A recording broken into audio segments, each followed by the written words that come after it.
Eight Found Dead is a story about friends who are on their way to an Airbnb. Why did you drag me out into the desert in the middle of nowhere? And why are we spending the weekend with people we don't like? I like you. And they each arrive there separately to find that the Airbnb is occupied by a very strange, older couple. What's weird? I'm not sure, but she's feisty. Hey, nobody's being feisty. Relax. We just don't know who you are and you're in our house. Hold on, sweetie. This is my house. And then mystery, hijinks, and tomfoolery ensue. Don't stop on my account. Do that pose I taught you. No, but like you have to get in frame and just like, babe, you're not your highest self right now. Can you do this for me? You're vibrating at a really low frequency. And what starts off as a simple misunderstanding turns into a long, bloody night of madness and mayhem. Hey guys, we're out here. Hello! Oh my gosh, I'm so excited to take you guys along with us. She makes her way this way. She can get scared by Liz there. Jesus! Oh my God. Are you the property manager? Oh my God, don't hurt me, please. I'll give you whatever you want. Nobody's gonna hurt you. Richard! Come forward, split. Richard! Split them. Go off camera to Richard.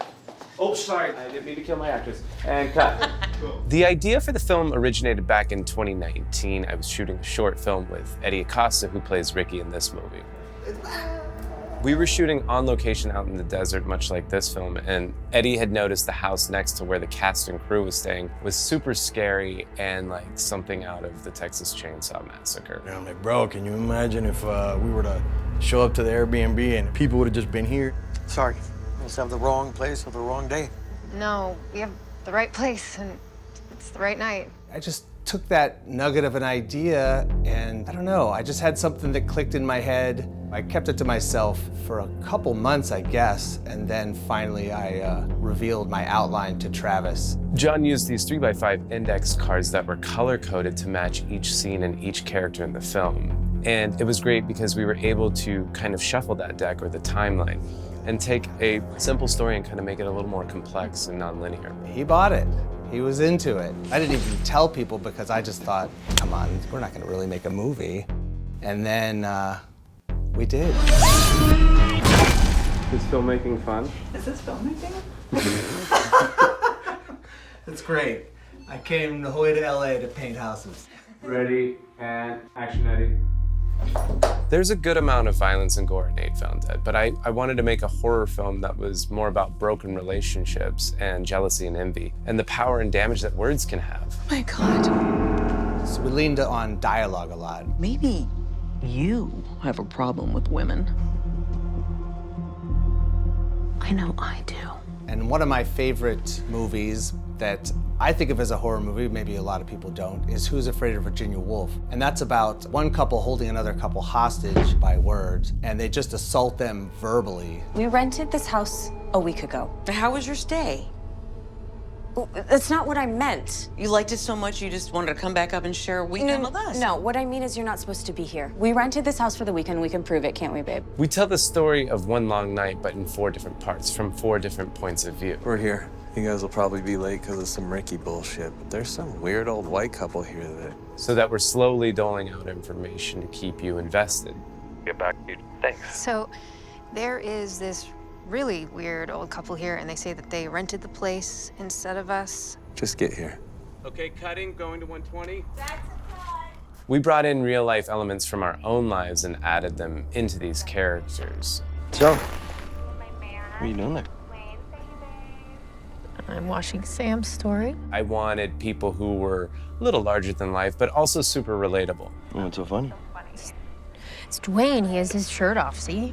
These characters evolved from lots of different inspirations in mine and Travis's life. I wanted to put real people in real situations because to me, reality is the worst. It's terrifying. Samantha, what's your favorite movie? I don't want to say. Oh, let me guess. Breakfast at Tiffany's. Nope.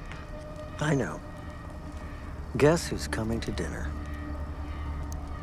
What's that supposed to mean? What's the joke? A bad joke from 50 years ago. Relax, bro. What attracted me to the story of 8 Found Dead was the script. I read the script and I found the chaos, like the jumping timelines. The interesting thing about the 4 timelines is you know they're gonna die because it's in the title. And I can guarantee, or I think I can guarantee, around minute 26, you're scratching your head, starting to do the math, maybe do a body count, thinking you have the ending figured out, but you don't. No, you don't. Not at all. Any more theories? Who called 911?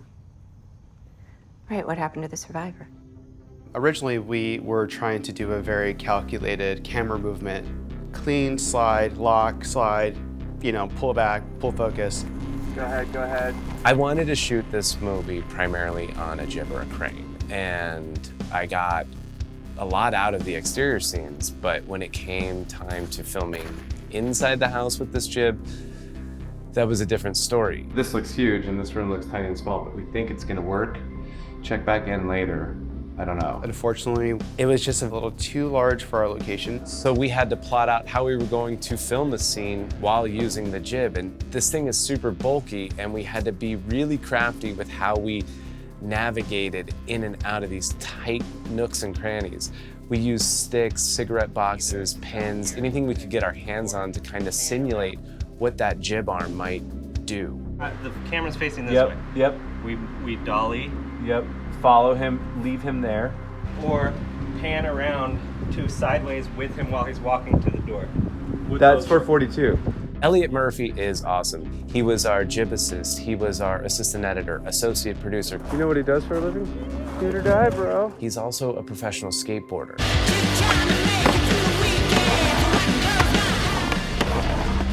He was my right-hand man on this set. He helped design, engineer, and execute a lot of crafty shots in this film. But when we couldn't use the jib, Ryan thought, easy. Let's go back to basics. Sticks, dolly, the handheld.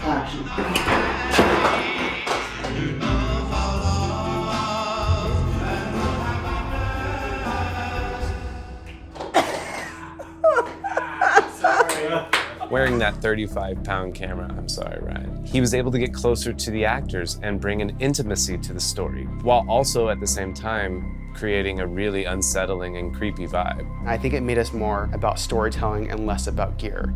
Where's my girlfriend? I think she's making videos in the bathroom. We did our first table read in Tim and Rosie's backyard. Action. Rehearsals in my backyard. I hope you don't mind if I borrowed your scarf. So it looked good, but you pulled before she caught it. It's gonna be 1. Oh, yeah, I see what he's doing.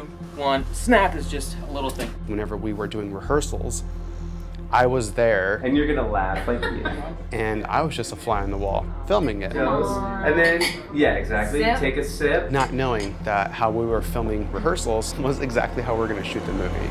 Fucking get it right. It's old age. Scene 12, iPhone, take 2 marker. Being a theater nerd, I love spending time dissecting things, and it really was a lovely collaborative atmosphere from the get-go. Being able to have rehearsals. You don't always get that luxury. Action. Deceased female, Caucasian in the bathroom. And this guy, you can put that down. He's already dead. That's 5. I play Officer Blake Miller, maybe Klein. She's a small-town police officer who is married but getting divorced from her partner. Officer Miller.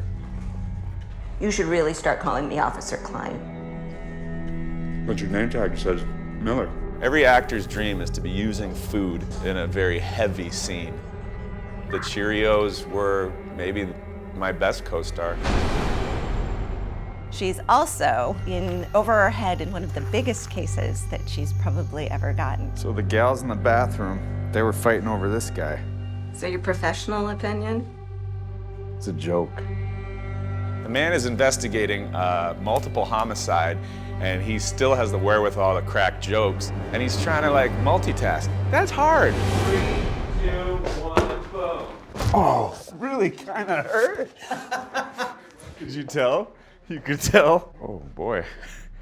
I had a really smart cast, a cast who cared, and they cared about the decisions their characters would make. So sometimes if a scene or setup was illogical or bumped them, they would put John and I to task. Sometimes they were right, sometimes. Sometimes I would think, you're completely wrong, that is exactly what you would do.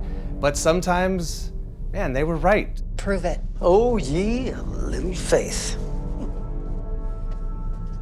See you in Act 3. It was painful at times, but it really made for a better film. When we filmed, it was like right after the stay-at-home orders were really lifted, and there was still a lot of COVID protocol that was happening, but getting to be on location just with other creative people, I was on cloud nine. It felt, like, oh man, we're back, we're doing this again. Life is, kind of returning to normal, and that's what this whole film felt like.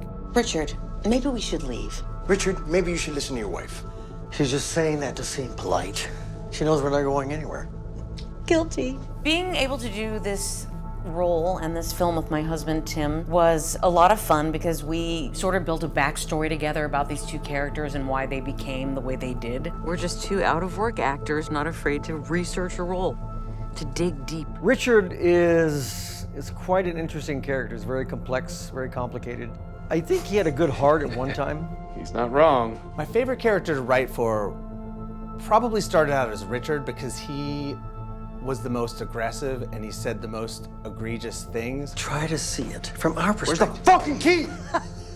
The weed must have worn off, huh, Cheech? No, man, it's just kicking in. Showbiz probably jaded him some. But Richard now wants to sort of create his own production. Oh my God, why are you doing this? We wanted a challenge. We wanted to stretch ourselves. Liz! This isn't a play. I could never tell.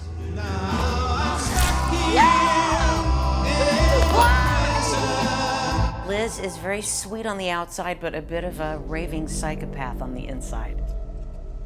No, no, look, listen, that's not happening.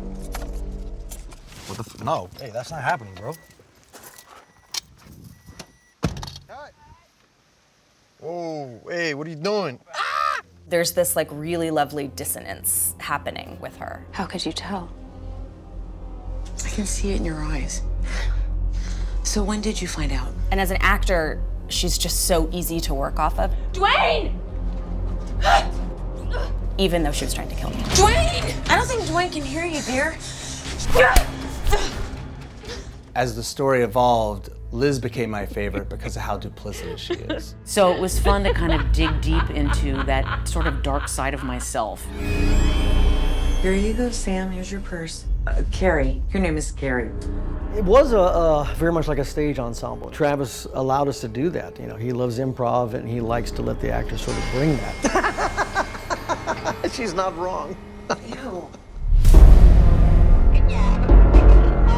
Mom, it's Zach. 1 second. Hi, baby. I miss you. Want to come visit me later? Gonna be cutie. I'm Jenny Tran, and I play Jessie. Zach, if you can hear me, please come visit me later because I hate being alone. Jessie is the, I would say, Drew Barrymore in the opening of Scream. Oh. Fuck. Scene 34, take 1.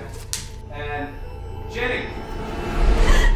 We killed our beloved Jessie on the last day of principal photography. Looking for these? And I remember the work that John and Hannah Reisinger, our production designer, put into wrapping her in this bloody shower curtain. I think I did a pretty good job, but there is still quite a mess. I fixed the shower curtain with some packing tape I found in a drawer in the kitchen. Oh my God. Okay, hold your breath. Ready? 3, 2, 1. Honestly, I can't tell when you're breathing. You can breathe. I was holding my breath too with you. Jenny is just a champ. She didn't care. She was totally fine with it. And man, it was just so crazy. John and Hannah were having so much fun constructing this grisly little effects piece. I remember they were wrapping themselves in packing tape, taking selfies like, oh, look at me, I'm dead. And it was scary fun. I was blown away when I saw it.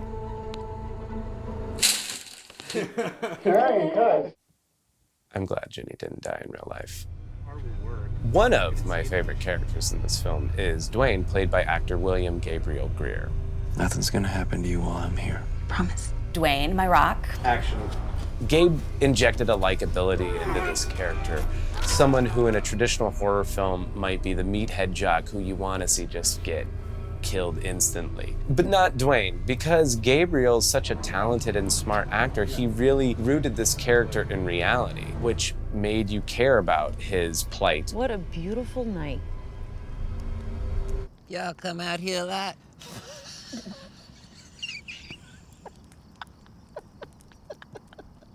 Every chance we get. Even their Mormons leave us alone. The whole experience of filming was fantastic. You just are around this really good energy. I need you to be present this weekend. Okay. Here, chew this.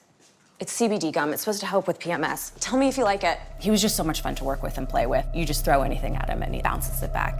Dwayne's trying to do the right thing for his girlfriend, even though it inevitably leads to them being choked out and impaled. So what are you thinking, an orgy?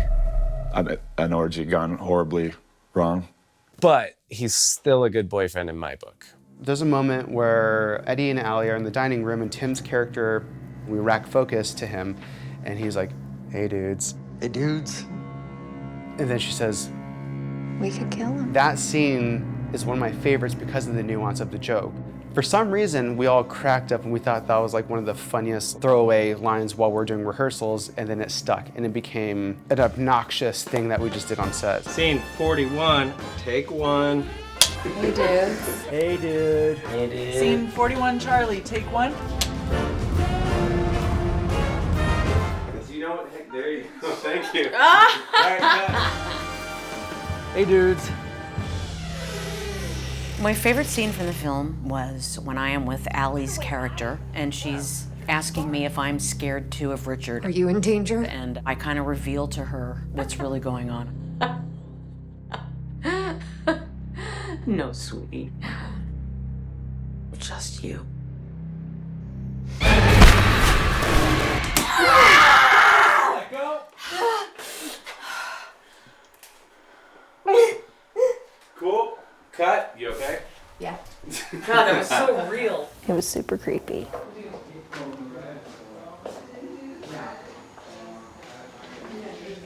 You having fun? Oh, shit. The reason why I love horror so much is because it's a universal language. You can watch a movie that doesn't even have the same language as whatever you speak, and you can still understand the story, and you can still have the fear, you can still have the jump scare. Sorry. I think we should leave. These people are really fucking freaking me out. They're really weird. It's universal. Horror is my absolute favorite genre, so needless to say, I was in heaven. Well, good. That gives us some time to get to know each other before we toss your coyotes out to the frickin' chocolate chip cookies. Oh, Christ. I'm so sorry. You have one line. This film is bleak, it's nihilistic, but there's also some social commentary in there about ageism and racism and dynamics in different relationships. And maybe the biggest takeaway is if you're in a relationship, do what your partner wants, when they want. And no, don't do that. You'll just end up dead.